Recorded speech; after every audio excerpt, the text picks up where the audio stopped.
Welcome back, everybody, to the Meeple Marathon. Today I'm going to be giving my full and honest review of Etherfields.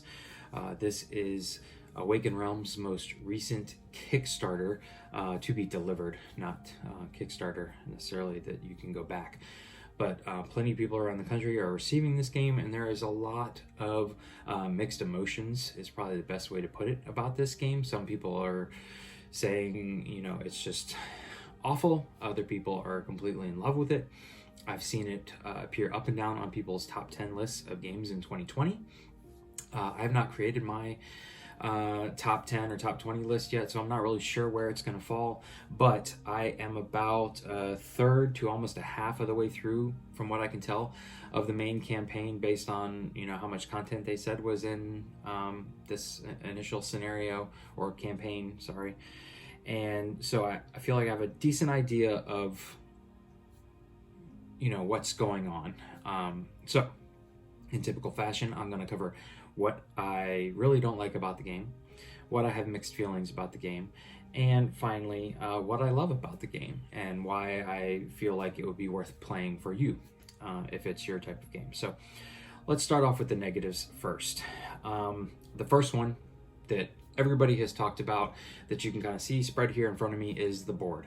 It's an incredibly vertical board, and this wouldn't be as big of a deal. For example, Wild, which I did a playthrough recently on the channel, is also a vertical board. But what's sitting at the top is the market. You can generally just kind of need to be able to see the cards up there, and you can pick them up individually and look at them. But this one, if you were to sit at the bottom of the board where you are expected to sit, the actual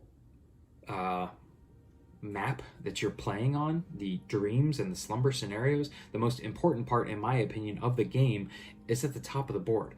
I honestly don't understand why they didn't just flip-flop the dream world map and the and where your dream tiles go and your slumber tiles go. It really doesn't make sense to me.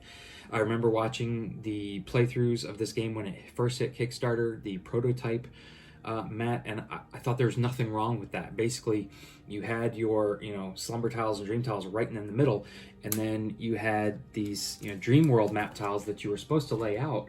But then they solved that problem with these. These are really nice. I don't know if these are custom made, but they hold your dream tiles together just like this. This is perfect. I love this. I really don't need to have a spot for my dream world tiles when I can just lay these out. And so I really don't understand why there's a need for both a dream tile map area and then your dream world tile area, and why they didn't flip-flop them, because I don't necessarily need to look at this that much. So again, I don't know whether they're going to address this or not, but this is probably people's number one complaint about the game. And even the people who really enjoy the game are not really sure why they changed the board to be this way. This is one of the instances where I am really glad I did not spend the extra money on a playmat, because I would be very upset if I had spent that extra money on a playmat that I would honestly be considered cutting. I've seen plenty of people cutting their playmats or cutting their boards, doing high graphic printouts of their boards and moving it around. Alex from Board Game Co. honestly had the best idea, which probably the next time I get the game out, I will try this. He didn't get rid of it, but he doesn't get the board out. He just plays on the table in front of him, and he says it works and he loves it. So you can check out his review on the Board Game Co. channel.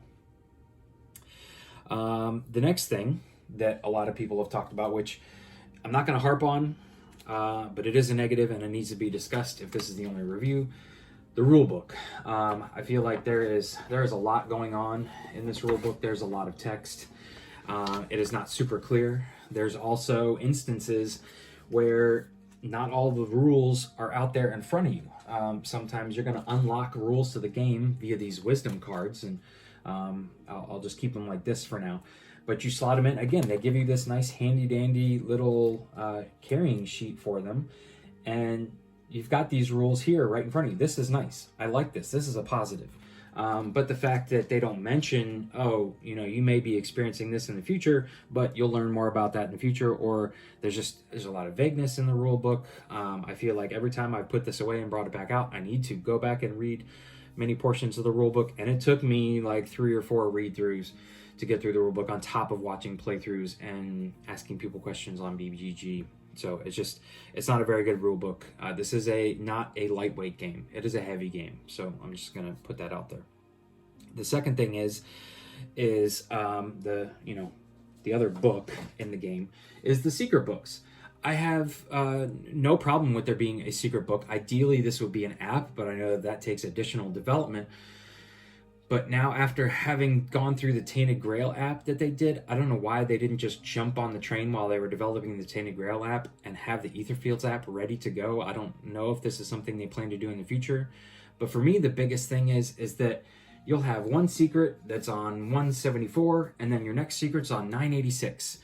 I'm literally spending my time just like back and forth, back and forth, back and forth through this secrets book. Why they couldn't have done it like Tainted Grail, where it was like, okay, this is your dream.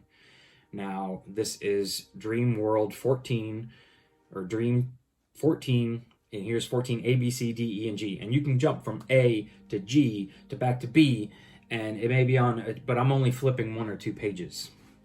It's also on a book. Why didn't they put it in a spiral bound book like they did Tainted Grail, where I can leave it open to that dream I'm in when I set it down? Instead, I read my thing and I either leave it sitting in my lap. There's already enough stuff out where I can't put it anywhere. It's either sitting in my lap or I have to put it down and then flip, but it really doesn't matter because I'm flipping entirely to a different page in the book anyways. I spend more time flipping through the secrets book than I feel like I do actually like enjoying the game. So that's a big negative for me personally.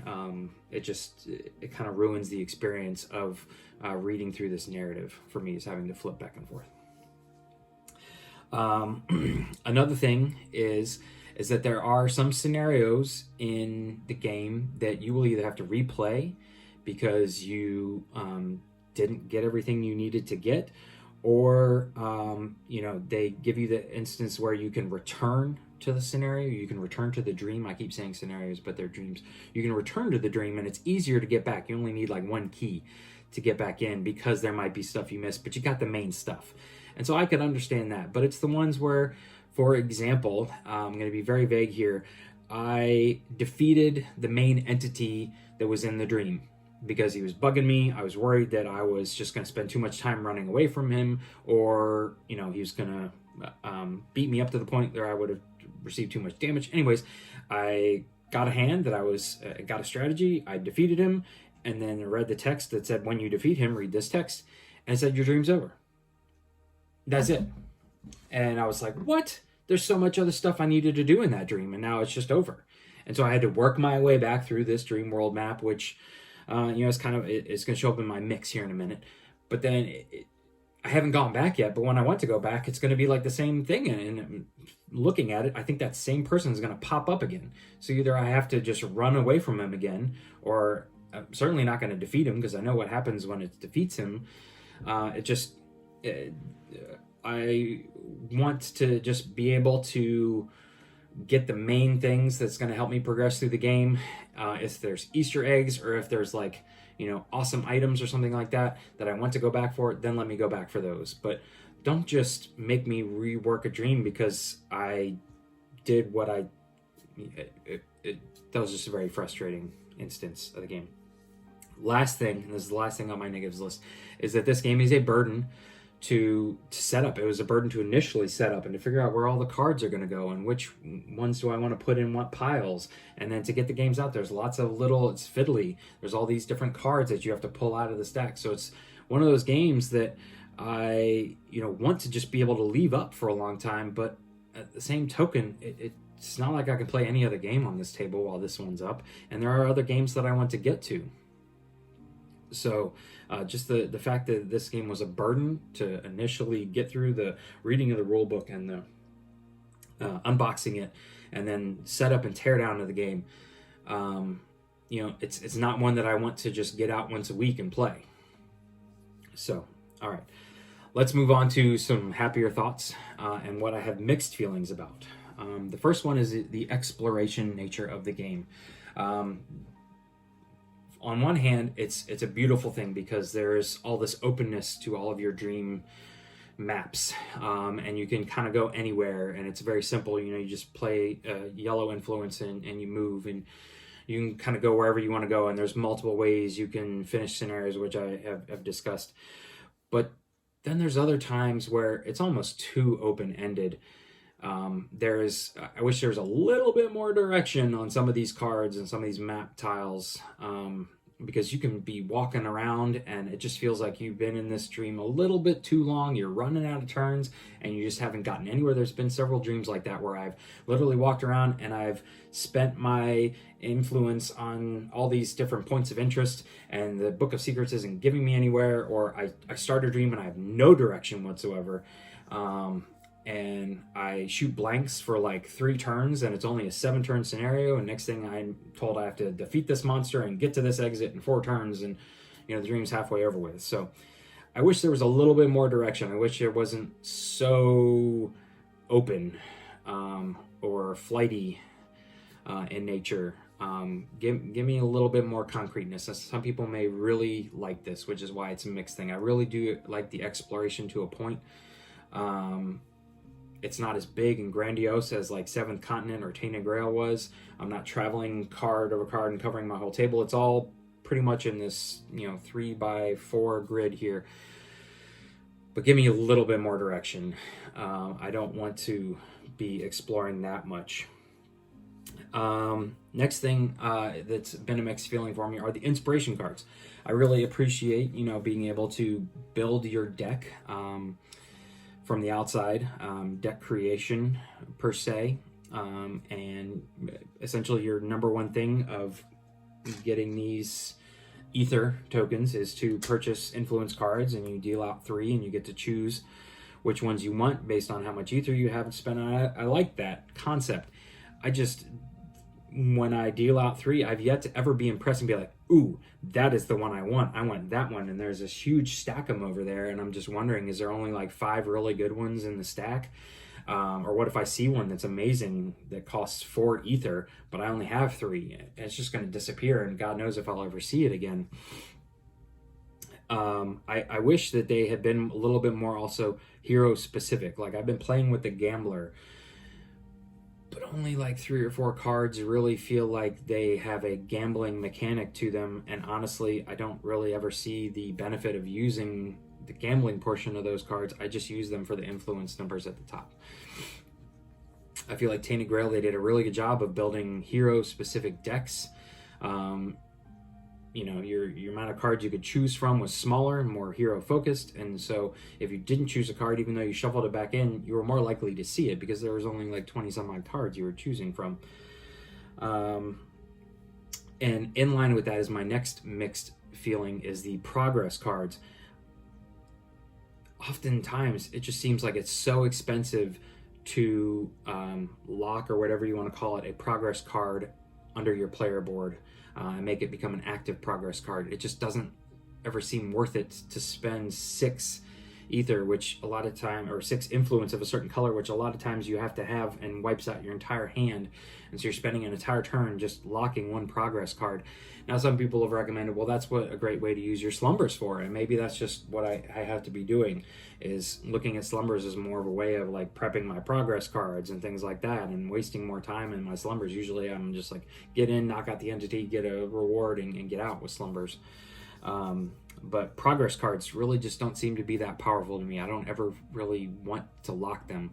So this really just becomes looking at the influence numbers at the top, and is match the color I need, and do I have what I want, do what I want, and then move on and hope I get the right colors the next time. As I just spoke about slumber tiles, let's get into that as my next mixed emotions of thing. I don't mind so much the working around the dream world map. I don't mind slumbers per se, because I think that it gives you a chance to earn a little bit of loot. And maybe I need to just look at them as a chance to lock your progress cards.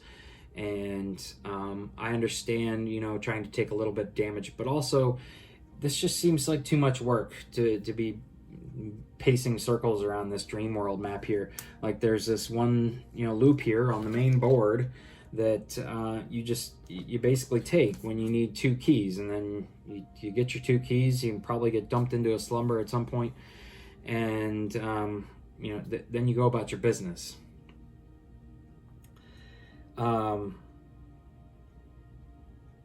It seems very fiddly at times, setting out your slumber map tiles and adding the quirk cards that are fake cards.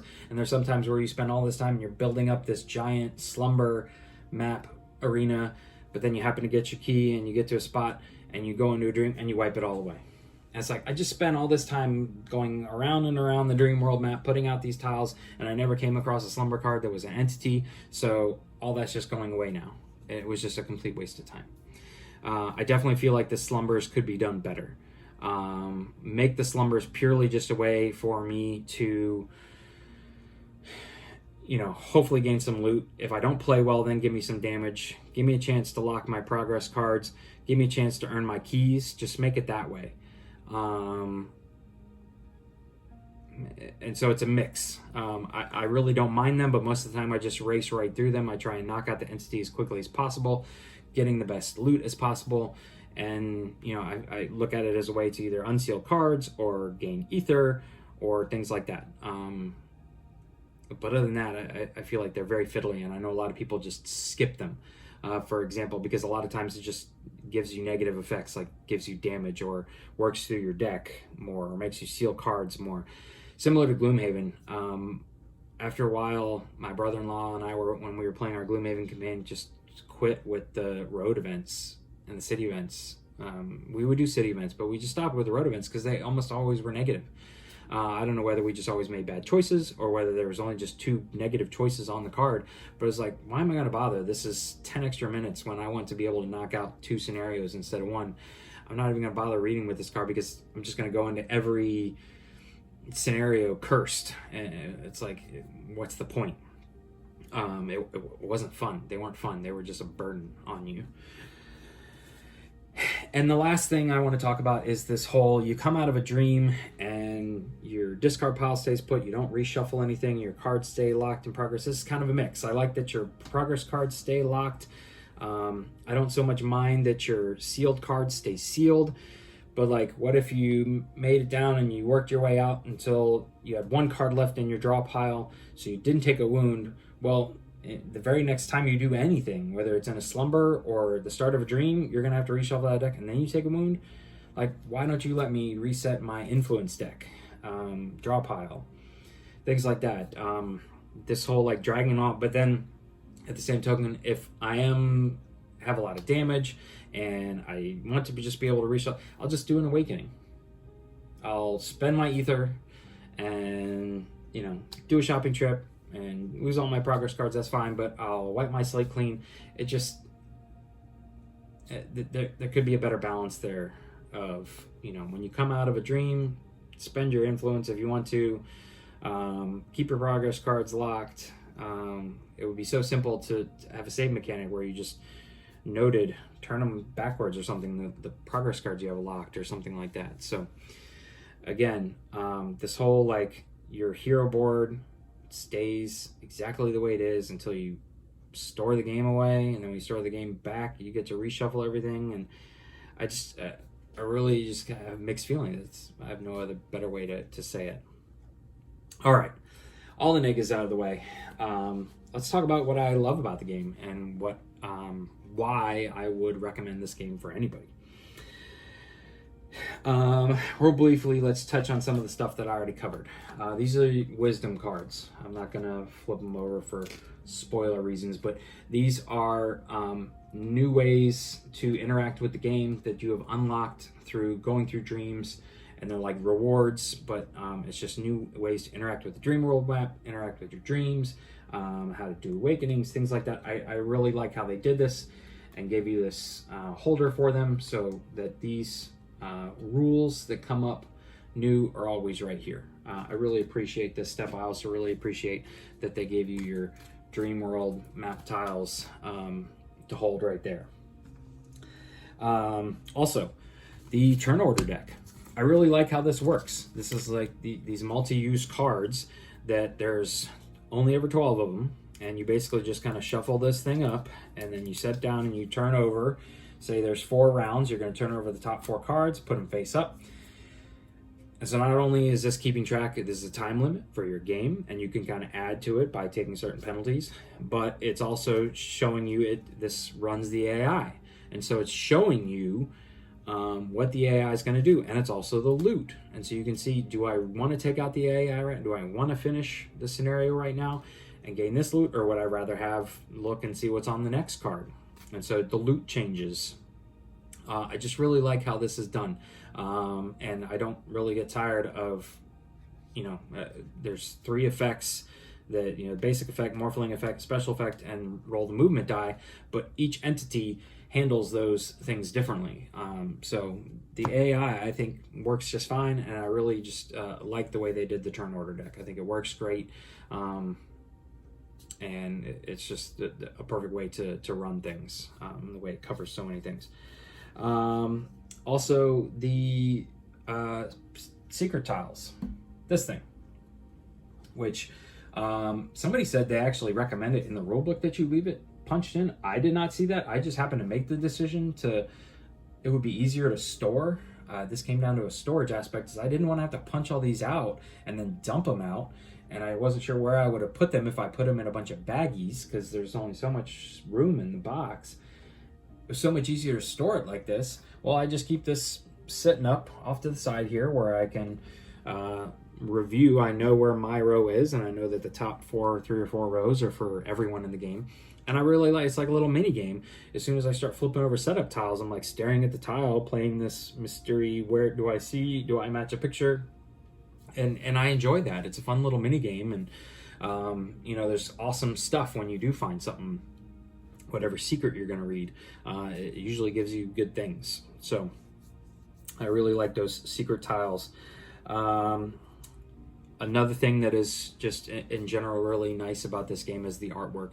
The artwork is very unique. It's very interesting to look at. This is not an eyesore of a game. It's a very beautiful game. Even the board is beautiful, even though it's turned the wrong way and oriented in a horrible fashion. The board is still beautiful. It's a beautiful game. So if you appreciate good artwork in a game, this may be a game worth sitting down and learning, just so you can kind of play through it and soak in that artwork. In the same fashion, and this is probably looking down, my second to best, so I kind of ordered these in what I feel like is the best thing. The second best thing I love about the game is that this is a different game. This is not a dungeon crawler. This is not a dice chucker. I don't really know what category to fit Etherfields in, other than the fact that it's a campaign game. You're supposed to sit down and just you keep building up your character, and you keep progressing through a big narrative story. It's a narrative-driven campaign game. But it is unlike anything I've ever played before, with the exploration style and the focus of the game, and it is just truly unique in nature. And so it is something worth experiencing.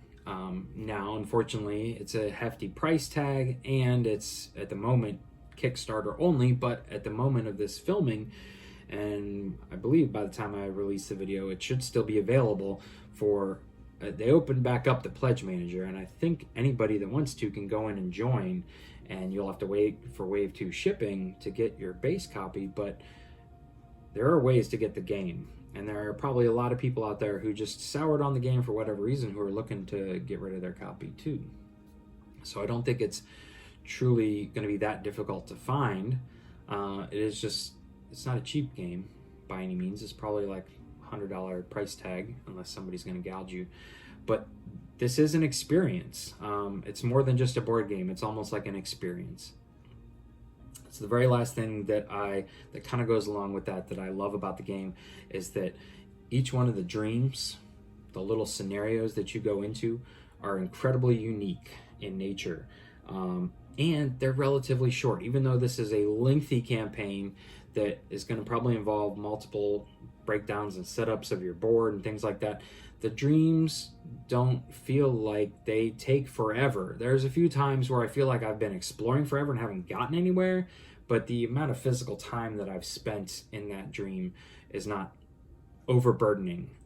There were chapters in Tainted Grail, some right in the middle, that seemed to just drag on forever, and you were like milling resources so you could keep those statues going, and they just dragged on for multiple play sessions, and you were still in the same chapter. That's not the case in this one. The fact that these are attached to a larger campaign, I hope that in the end that campaign is worth it as far as the narrative story that they're telling. But I just really appreciate how each of these dreams is unique, and I really look forward to, I've gotten the keys, I get to unlock a new dream, and pulling out those new set of tiles and the new cards and having this secret stack of cards, and it gives you this almost like completionist thing that you want to flip over all the cards and you want to see what it all looks like. And you know, somehow sometimes when you put down a card, it adds to the world, but you put it down kind of cockeyed. It's just very unique, very interesting, and each dream has looked a little different. They're not all gloom and doom. Some of them have been brighter than others, but a lot of them are nightmarish in nature. But again, this is just it's a very unique game. This is more of an experience, but you have to be willing to put in the time and energy to learn the game, to set up the game, and then to play through the game.